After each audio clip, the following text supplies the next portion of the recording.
сите и добродојдовте во новата емисија на нашиот подкаст. Јас сум Елеонора, а денеска со мене е соговорничка нашата директорка на нашата гимназија Јосип Брз Тито, директорката Лидија Споа. Директорке, добар ден и ви благодарам на поканата. Добар ден и јас ви благодарам на поканата, Елеонора. Најпрво сакам да ми кажете за вашата примерна професија. Вие по професија сте психолог, исто така сте бивши ученик на медицинското училиште. Дали можеби тоа ве привлече кон психологијата и да студирате понатаму? Секако, мојата примерна професија е психолог. Не би ја менувала за ништо во светот и можам да кажем дека многу ми недостига. Меѓутоа, предизвик е и да се биде директор на едно од најдобрите училишта во Македонија, гимназијата Јосип Брз Тито. Искрено, јас уште од мали нозе знаев дека ќе бидам лекар, се подготвував за лекар. Мојата мајка е лекар, меѓутоа, со запишувањето во средното медицинско училиште, некако се предомислив и ќе ви кажам зошто. Затоа што гледав дека повеќе фокусот е на сите на физичкото здравје, некако како да се занемаруваше психичкото, односно менталното здравје и поради тоа интересот да се помогне и во однос на психичкото здравје на луѓето. И одлуката ја донесов во трета година и си реков самата себе си, јас ќе бидам психолог. Секако исто и тоа е поврзано со медицината. И после средното образование се запишав на Софискиот универзитет во Софија, каде што дипломирав и магистрирав клиничка и консултативна психологија. Сега понатаму, еден интересен факт е тоа што вие од психолог преминавте во позицијата на директор на гимназијата.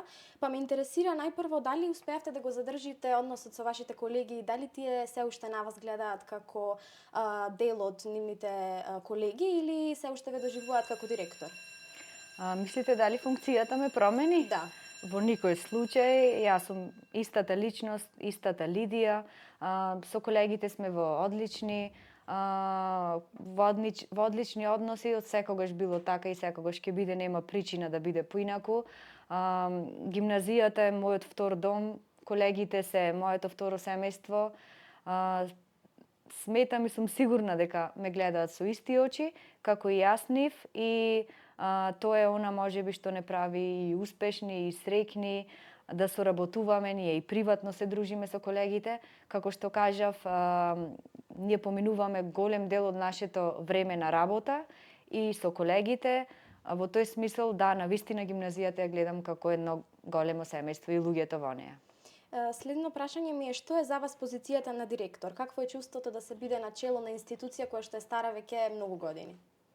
Да се биде директор на гимназијата Јосип Брз Тито Битола, прво е огромна одговорност, привилегија, но и можеби предизвик да се остави нешто значајно и трајно за деновите кога повеќе нема да бидам директор. Што значи дека многу сериозно си ја сватив улогата и функцијата и како што кажав, навистина сакам да оставам нешто позитивно во мојот мандат. Затоа што го споменавме и јубилеот, мене ме интересира да ми ја раскажете и нас и на гледачите програмата за јубилеот, како ќе се одвива и што се ќе има внатре. Во ред, но би сакала малку историски да го доловиме значењето на оваа гимназија, на оваа прекрасна архитектура од зграда. Морам да споменам дека гимназијата уште од 1892 година е образовна институција, започнала да работи како нижа гимназија и веќе во 1896 година како полна гимназија на турски наставен јазик, кој што се задржал повеќе од 20 години.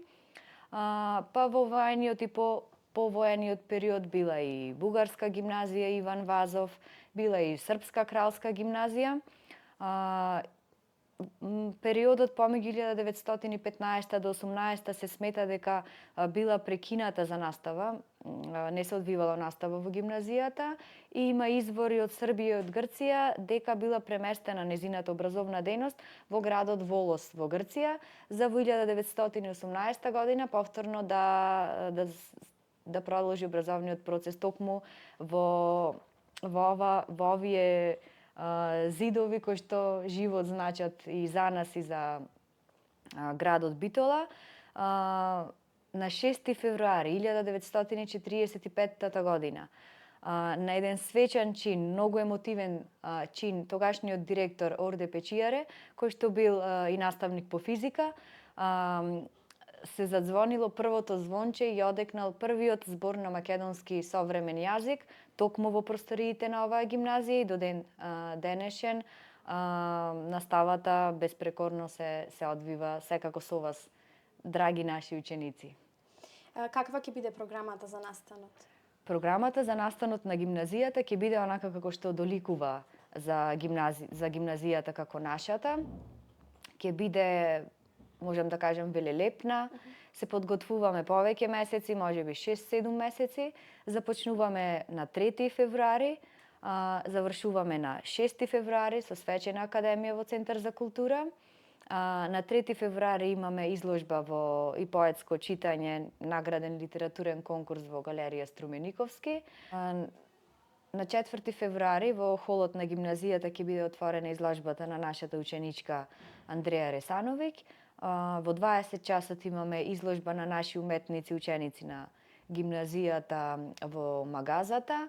На 5 февруари во Центарот за култура нашата ученичка Дамијана Ристевска има исто така изложба на фотографии и истиот ден имаме два прекрасни филмови подготвени од нашите ученици и режија, сценографија и сите оние детали. Морам да кажам дека сум возбудена да ги погледнам затоа што не сакав да ми откриваат детали, сакам да биде изненадување. И се надевам дека, не се надевам, сум сигурна дека ќе бидам многу горда директорка.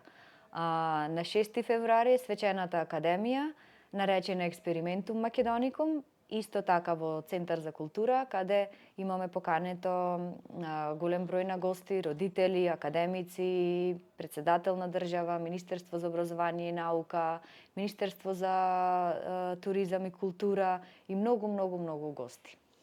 Сигурна сум дека ќе биде интересно, а мене ме интересира затоа што и вие бевте дел од процесите во кои што работевме, не гледавте, ама сепак рековте дека не сакате да видите се и дека сакате нешто да оставите токму за свечената академија, па ме интересира дали мислите дека ќе биде онака како што очекувате сите, дека ќе биде толку велелепно и големо како што се очекува. Со гимназијата не може да биде и поразлично од грандиозно, велелепно и убаво. Не се ни сомневам дека ќе имаме прекрасно одбележување и прекрасна програма, онака како што кажав и доликува на нашата гимназија. Се снимија и два документарни филма кои што ќе добијат своја проекција на 5, како што кажавте. Дали успеавте да погледнете некој, дали ви се допадна и што мислите генерално за тоа што се снимаат филмови токму во нашата гимназија, затоа што ќе се сложите со мене дека е реткост да се снимаат филмови токму од деца во гимназија. Не прв пат се снимаат филмови во нашата гимназија, нема да е последен. Открив мали делчиња и сечоци од сцените и на двата филмови. Навистина не сакам да ги гледам целосно, сакам да ги погледнам премиерно на 5 и знам дека ќе биде преубаво. Споменавте исто така дека настанот е од круцијално значење за Македонија. Дали се уште стоите при тоа тврдење и да ми објасните зошто? Секако да се започне со македонски јазик да се изведува во образовна институција, дотогаш било незамисливо, секогаш нашиот јазик бил негиран, некаде таму потиснат во темнината. За нас 6 февруари конечно да ја добие својата светлина.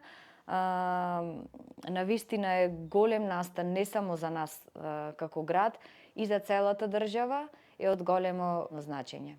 А сега би сакала да ве ставам да замислите една ситуација во која што доаѓа некој човек пред гимназија и ве среќава вас и ве прашува зошто горната и што е горната. Што ќе му одговорите? Ќе им одговорам баш како и нашето мото, онака како што звучи нашето мото. Ако сакаш да си изградена и образована личност, се наоѓаш на вистинското место. Како вие ги паметите вашите средношколски денови и какви се тие сега, да направиме една паралела и една споредба, затоа што и вие имате средношколец и вие сте биле средношколка, па како може би ги гледате на нештата? Знаете како, различни, но сепак исти.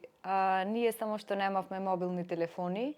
Единствено во моите средношколски години се сеќавам татко ми имаше мобилен, Sony Ericsson со антена многу голема. Слични бевме како вас, сакавме да се дружиме, и ние правевме секакви настани во училиштето. Јас учествував во хор, пеев на сидо. Значи, малку поразлични од вас, само што, еве како што ќе кажам, немавме мобилни телефони да бидеме приврзани, повеќе се дружевме, вербалната комуникација ни беше подобра, очниот контакт. Значи, кога и ние одевме по кафичи и дискотеки, не седевме како вас сега со мобилните, повеќе отколку да се види атмосферата. Слични бевме, освен технологијата која што си ја носи новото време. За крај би сакала да им дадете една порака на сите генерации, и на идните, и на ние сега што сме тука во гимназијата. Што би била вашата порака која што би сакале да ја упатите? Мојата порака, која што ви ја упатувам и вас можеби секојдневно, не е стара, мислам не е нова, стара е. Јас секогаш кажувам на сите ученици, така го воспитувам и моето дете, зашто вие не сте исто, да бидете пред се добри луѓе. Да мислите добро и да правите добри дела. Секогаш им кажувам на учениците, џабе ви се петките и немаат никако значење ако не сте добри личности, ако правите лоши работи или некој да се почувствува лошо. И ова мора да го задржите до крајот на живот ако сакате да бидете успешни и понатаму. Директор, ќе ви благодарам. Ви благодарам и на вас кои што го следевте подкастот. Се гледаме во некоја следна епизода. Ви благодарам и вас.